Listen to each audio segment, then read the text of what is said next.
한 마을에 잠과 관련된 이야기가 늘 화두였던 작은 공동체가 있었다. 그곳의 사람들은 수면의 질이 하루의 에너지를 결정한다고 믿었다. 그래서 마을 사람들은 오랜 시간 동안 최적의 수면 환경을 만들기 위해 다양한 시도를 해왔다. 마을 외곽에는 잠자기 위해 완벽한 환경을 만들기로 유명한 소피라는 여인이 살고 있었다. 소피는 어려운 수면 패턴을 극복하기 위한 방법을 찾기 위해 각종 서적과 연구 자료를 탐독하곤 했다. 그 결과 그녀는 침실 환경을 개선함으로써 수면의 질을 높일 수 있는 몇 가지 비결을 알아냈다. 첫째, 그녀는 조명 관리를 중요시했다. 소피는 저녁 시간이 되면 침실 조명을 점차 어둡게 조절하여 몸이 자연스럽게 수면 상태에 들어갈 수 있도록 유도했다. 다양한 색온도의 조명을 설치해 평온한 기분을 줄 수 있는 따뜻한 조명을 선택했다. 둘째, 소피는 매일 침실 공기의 질을 관리하는 것이 역시 중요하다고 보았다. 그래서 깨끗한 공기를 유지하기 위해 매일 아침 창문을 열어 신선한 공기를 들여오고 식물 몇 그루를 침실에 배치하였다. 그녀는 특히 알로에 베라와 같은 공기 정화에 도움이 되는 식물을 선호했다. 셋째, 소피는 소음의 관리에도 신경을 썼다. 그녀는 침실에 흡음재를 사용하여 외부 소음을 줄였고 백색 소음 기계를 사용하여 일정한 소리를 유지함으로써 무작위 소음 방해를 막았다. 넷째, 소피는 침대와 침구에 대해서도 철저했다. 그녀는 자신의 몸에 알맞은 매트리스와 베개를 찾기 위해 여러 제품을 실제 사용해 보았고 자연 섬유로 만든 부드럽고 통기성이 좋은 침구를 선택했다. 마지막으로 소피는 온도와 습도의 조절에 주목했다. 그녀는 적정한 방 온도와 습도를 유지하기 위해 계절에 따라 가습기나 공기청정기를 활용하였고 추운 겨울밤에는 전기요를 사용하였다. 소피의 이러한 노력들은 금세 효과를 발휘하여 그녀는 매일 밤 깊고 단잠을 잘 수 있었다. 그녀의 경험담은 곧 마을 사람들에게도 알려졌고 사람들은 소피의 방식을 하나씩 따라하기 시작했다. 그 결과 마을 전체의 기운이 달라졌고 에너지가 넘치는 하루하루를 보내게 되었다. 이렇듯 최적의 수면을 위한 침실 환경 개선은 단순한 아이디어에서 시작되었지만 많은 사람들에게 건강한 삶을 선물할 수 있는 강력한 해결책이 되었다. 결국 소피의 이야기는 오래도록 마을 사람들의 입에서 입으로 전해져 내려왔다. 그녀의 구상을 토대로 많은 사람이 수면 환경을 개선하는 데 성공하였고 나아가 그 마을은 편안한 수면의 성지로 불리게 되었다. 사람들이 최적의 수면을 꿈꾸며 그 마을을 찾는 일은 계속되었고 소피의 지혜는 그곳에서 영원히 함께하였다. 두 번째 이야기한 도시의 바쁜 거리. 사람들은 항상 어디론가 서두르고 있었다. 끝없는 회의, 마감 기한, 그리고 끊임없이 울리는 전화가 그들을 압박하곤 했다. 그중 하나였던 지수는 하루에도 몇 번씩 터질 것 같은 스트레스를 느꼈다. 하지만 어느 날 예기치 못한 구원의 손길이 다가왔다. 학창 시절 친구였던 민지가 오후에 커피 시간을 통해 소개한 마음챙김 명상이었다. 지수야, 너도 스트레스 너무 많이 받지 않아? 민지의 걱정스러운 눈빛을 피하기 어려웠다. 나도 얼마 전까지 내 상황이었어. 그런데 어느 날 여가 스튜디오에서 마음챙김 명상 수업을 듣게 됐고 정말 많은 게 달라졌어. 지수는 반신반의했지만 마음 한 구석에서는 무언가 놓쳐버린 듯한 기분이 들었다. 그 다음 주말 드디어 민지가 추천한 마음챙김 명상 수업에 참석하게 되었다.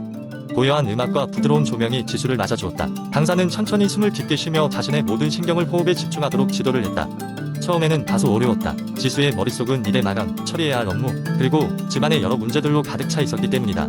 하지만 시간이 지날수록 그녀는 그 모든 것에서 잠시 벗어날 수 있었다. 호흡에 집중하며 자기 자신을 이해하는 시간을 가지면서 잊고 있던 내면의 평화를 다시금 되찾는 듯했다. 매일매일의 연습으로 지수는 점차 자신을 스스로 어루만지는 법을 알게 되었다. 마음챙김 명상을 통해 삶의 사소한 것들에서도 감사함을 느낄 수 있게 되었고 그 덕분에 직장에서는 긍정적인 변화를 경험하게 되었다. 동료들도 그녀를 보며 자신의 삶의 마음챙김을 접목할 방법을 고민하게 되었다. 자연스럽게 지수는 작은 모임을 조직하여 주말마다 함께 명상을 실천하고 서로의 경험을 나누는 시간을 가지기 시작했다. 어느덧 몇 달이 흘렀고 지수는 자신이 사소한 것에 분노하지 않게 됨을 깨달았다. 마음챙김을 통해 감정에 이름을 붙이고 그것을 외면하지 않고 받아들이며 소통할 수 있게 되었다. 그녀는 일상에서 스트레스를 관리하고 내적 평화를 유지하는 방법을 찾아가는 여정 속에서 많은 것을 배웠다. 그녀의 삶 속에서 명상은 단지 스트레스를 줄이는 도구가 아닌 더 나아가 내면의 성장을 보호하는 필수적인 부분이 되었다. 사람과의 관계에서도 보다 깊이 있는 공감을 나누고 각자의 존재를 더 이해할 수 있었다. 이렇게 그녀는 내면의 평화를 통해 외부의 세상과도 조화롭게 살아갈 수 있다는 것을 발견하며 마음챙김 명상은 자신과 세상을 연결하는 가교가 되었음을 깨달은 것이다. 세 번째 이야기, 건강에 대한 정보는 현대인이 가장 많이 탐색하는 주제 중 하나이다. 건강에 대한 관심이 높아지면서 우리는 인터넷에서 수많은 정보를 쉽게 접할 수 있게 되었다. 그러나 이렇게 넘쳐나는 정보 속에서 잘못된 건강 정보가 판을 치고 있으며 이것은 사람들의 건강에 부정적인 영향을 미칠 수 있다. 예를 들어 몇 년 전 소셜미디어에서 디톡스 주스, 다 건강에 매우 좋다는 정보가 퍼졌다. 많은 사람들이 이러한 주스가 체중 감량에 효과적이며 몸 안의 독소를 제거할 수 있다고 믿었다. 하지만 시간이 지나면서 여러 전문가들은 이러한 주장에 대해 의문을 제기하기 시작했다.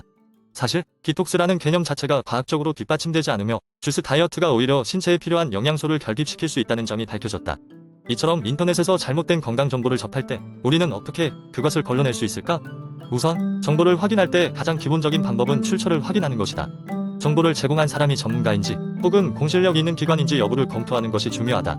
특히 건강 정보의 경우 전문가가 작성한 논문이나 의료기관의 권위 있는 발표 자료를 우선적으로 참고하는 것이 좋다. 두 번째로 지나친 주장을 담고 있는 정보는 의심해보아야 한다. 예를 들어 이 약을 먹으면 단 일주일 만에 모든 병이 치유됩니다. 같은 광고는 현실적으로 불가능한 경우가 많다. 건강 정보가 과대평가되거나 무언가 너무 좋다고 느껴진다면 그 이면에 숨겨진 의도가 없는지 냉철하게 판단해 볼 필요가 있다. 또한 한 가지 정보 출처만을 의존하기보다는 여러 출처에서 정보를 교차 검증하는 것도 도움이 된다. 같은 주제에 대해 여러 전문가들이 공통적으로 언급하는 내용이라면 그만큼 신뢰도가 높을 가능성이 크다. 이 과정에서 또한 자기에게 맞는 정보를 찾는 것이 중요하다. 사람마다 건강 상태와 체질이 다르므로 다른 사람에게 맞는 방법이 자신에게도 적합한 것은 아닐 수 있기 때문이다. 마지막으로 새로운 정보가 나왔을 때 바로 이를 실행에 옮기지 말고 항상 의심하고 시간을 두고 지켜보는 태도가 필요하다. 시간이 지나면서 해당 정보에 대한 더 많은 연구와 검증이 진행될 것이기 때문에 어느 정도 기다림을 가지는 것이 장기적으로는 더 안전한 방법이 될 수 있다. 이처럼 잘못된 건강 정보를 걸러내는 것은 다소 번거롭고 시간이 걸릴 수 있지만 자신의 건강을 지키기 위해서는 반드시 필요한 과정이다. 항상 비판적인 시각을 가지고 정보를 분석하며 나만의 건강 지식을 쌓아가는 것이 중요하다. 네 번째 이야기 유산균은 장 건강에 매우 중요한 역할을 하며 최근 많은 사람들이 관심을 기울이는 주제입니다. 유산균은 사람이 섭취했을 때 장내에서 유익한 작용을 하는 살아있는 미생물로 프로바이오틱스라고도 불립니다.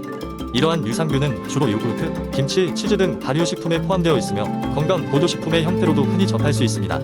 유산균의 가장 큰 장점은 장내 미생물 균형을 유지하는 데 도움을 준다는 것입니다. 우리의 장에는 수많은 미생물이 살고 있는데 이 균형이 깨지면 소화불량, 변비, 설사뿐만 아니라 면역력 저하, 체중 증가 등의 문제가 발생할 수 있습니다. 유산균은 장에 유해한 미생물의 성장을 억제하고 유익한 미생물의 성장을 촉진하여 이러한 균형을 잡아줍니다.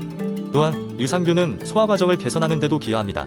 유산균이 장에 도달하면 젖산을 생성하여 장내 pH를 낮추고 이를 통해 소화에 필요한 효소들의 활성을 증가시킵니다. 이는 음식물의 소화와 영양소의 흡수를 보다 효과적으로 만들어주며 소화기간 동안 발생할 수 있는 불편함을 줄여줍니다. 면역체계 강화도 유산균의 중요한 역할 중 하나입니다. 장은 몸 전체 면역세포의 약 70%가 존재하는 중요한 면역기관으로 유산균은 이 면역세포들의 기능을 향상시켜 외부, 병원체로부터 신체를 보호하는 데 도움을 줍니다. 다양한 연구에서 유산균을 지속적으로 섭취한 경우 감기 및 기타 감염성 질병의 발생률이 낮아지는 결과를 보여줍니다. 유산균은 또한 정신 건강에도 긍정적인 영향을 미칩니다. 장내 축이라고 불리는 연결을 통해 장 건강은 정신 건강과 직접적인 연관이 있으며 장내 미생물의 건강한 균형은 스트레스와 불안 감소, 기분 향상에 기여할 수 있습니다. 이러한 이유로 유산균 섭취가 우울증과 불안 증상을 완화시키는 데 도움을 줄 수 있다는 연구도 있습니다. 그러나 모든 유산균이 같은 것은 아닙니다. 유산균의 종류와 보유하고 있는 능력은 다양합니다. 가장 널리 알려진 유산균 종류로는 라프토바실러스와 비피도박테리움 계통이 있으며 각각 특정한 건강상의 이점을 제공합니다. 예를 들어 락토바실러스 아시도필러스는 유당불내증 증상을 완화시킴으로써 유제품 섭취를 도와주는 반면 비피도박테리움 롱검은 장벽 강화를 통해 장의 보호막 역할을 합니다. 유산균을 식단에 포함하기 위해 제조된 프로바이오틱 보충제를 섭취할 수도 있습니다. 그러나 이 경우 사전에 품질 및 안전성을 확인하는 것이 중요합니다. 많은 제품들이 서로 다른 양과 종류의 유산균을 포함하고 있으며 일부는 충분한 연구가 뒷받침되지 않은 유효성 주장을 하기도 하므로 주의가 필요합니다. 마지막으로 유산균의 효과를 극대화하기 위해서는 올바른 섭취 방법 또한 중요합니다. 공복에 섭취하거나 섭취 후 즉시 뜨거운 음료는 피하는 것이 좋습니다. 지속적이고 규칙적인 섭취가 유산균의 유익한 효과를 경험하는 데 가장 중요하다는 것을 기억하세요. 이렇게 체계적으로 유산균에 대해 이해하고 활용하면 장 건강뿐만 아니라 신체 전반의 건강 증진에 큰 도움이 될 것입니다.